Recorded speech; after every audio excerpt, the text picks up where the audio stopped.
The Delhi University has directed its colleges to install CCTV cameras outside women's toilet and changing rooms during fasts in the aftermath of an incident in which some women were secretly filmed while changing in IIT Delhi, officials said on Friday.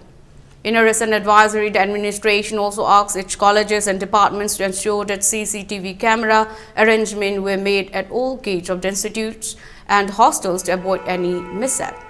After recommendations by the Delhi police, we have made relevant additions to FAST guidelines in the view of the recent incident at IIT Delhi. We have asked colleges to make CCTV arrangement in front of ladies' washrooms and dressing rooms during FAST for the safety of students.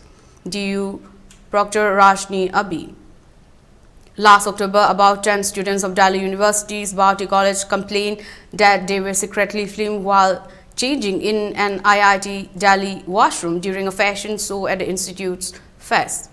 Police arrested a 20-year-old contractual sweeper in the case and sent the person to judicial custody. A case under Section 354C of the Indian Penal Code was registered at the Kishangarh police station.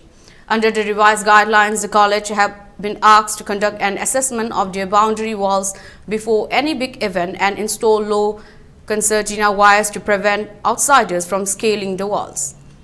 The advisory also suggests a centralized public announcement system at all gates of the institute. Before any big event where students from outside are invited to any institute, the administration must hold an advanced security liaison meeting with all stakeholders. The advisory also put a cap on the strength of students allowed during fests, such as a check of the structural stability of the stage during a concert, hiring of door-frame metallic detectors, and making proper light arrangement to cover dark patches. Entry to the event should be regulated through Google Forms, copies of which have to be submitted to the police along with other departments concerned.